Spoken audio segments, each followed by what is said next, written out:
Wall street journal और New York times ये कहते दिखाई देते हैं कि ईरान की तजावीज़ से ट्रंप कोई खुश नहीं है, लेकिन CNN रिपोर्ट ये कर रहा है कि दोनों मुमालिक अभी एक दूसरे से उतने दूर नहीं हुए हैं जितने दूर दिखाई दे रहे हैं। तो सर असल में मामला है क्या दोनों के दरमियान?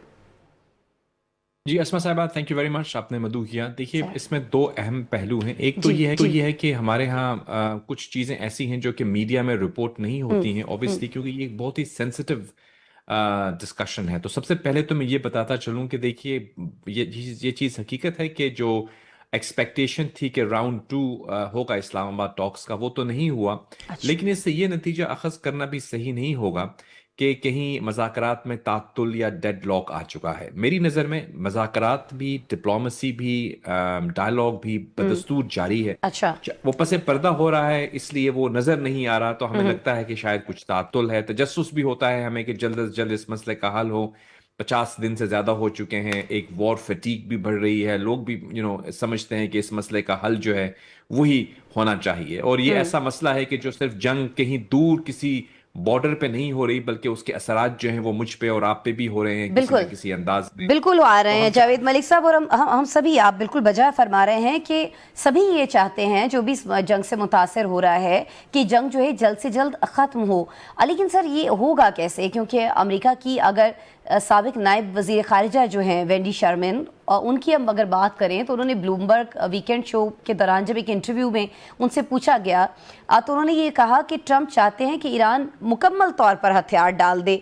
तो सर ऐसा तो हमें कुछ होता हुआ दिखाई नहीं दे रहा, ईरान ने तो मुकम्मल तौर पर इससे इनकार कर दिया है। तो क्या इस बात का ट्रंप इंतज़ामिया को इदराक हो चुका है, वो कुछ और मामले पर बात करते हुए दिखाई देंगे, या दोनों तरफ से आपको लगता है कि दोनों अपनी अपनी बात पर कायम रहेंगे और डेडलॉक भी कायम रहेगा? फिर देखिए, मेरी नज़र में तो अगर डेडलॉक ही बरकरार रखना होता तो वो तो बरकरार था। यानी अगर सीज फायर हुआ, अगर मज़ाकरात के लिए अमेरिकन इतनी दूर से चल के इस्लामाबाद आए, इरानियंस जो हैं वो 70 लोगों को लेके इस्लामाबाद आए, और उसके बाद अगरची साहब जो उनके हैं फॉरेन मिनिस्टर, वो इस्लामाबाद और ओमान और सही। मॉस्को और हर तरफ जो है वो जी जा जी। रहे हैं, तो नज़र तो यही आ रहा है कि ये सब काविशें इसीलिए हैं कि इस मसले का हल तलाश किया जाए सफारतकारी के जरिए, डायलॉग के जरिए। लेकिन मसला जो है, आपने अपने प्रोग्राम के शुरू में कहा कि वो ये कहते हैं, कुछ कहीं पे रिपोर्ट्स हुई हैं कि देखिए, न्यूक्लियर के इशू को साइड पे रख के आप आगे की तरफ बढ़ें, लेकिन ये नहीं हो पाएगा। यहाँ पे वो चीज़ जो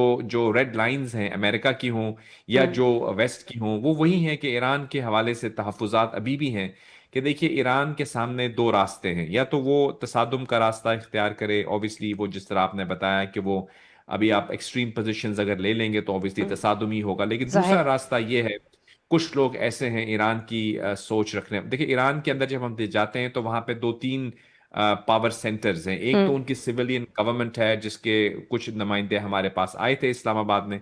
इनकी IRGC भी है, जो कि एक बहुत अहम, उनका मैं समझता हूं कि जो डिसीजन मेकिंग apparatus है वो सही। वहां पे है, और उसके ठीक। अलावा उनके सुप्रीम रहनुमा हैं। तो उन तीनों के दरमियान हम आहंगी होना जरूरी है एक ऐसे मरबूत जवाब के लिए जो कि उन्होंने बहरहाल भेजा।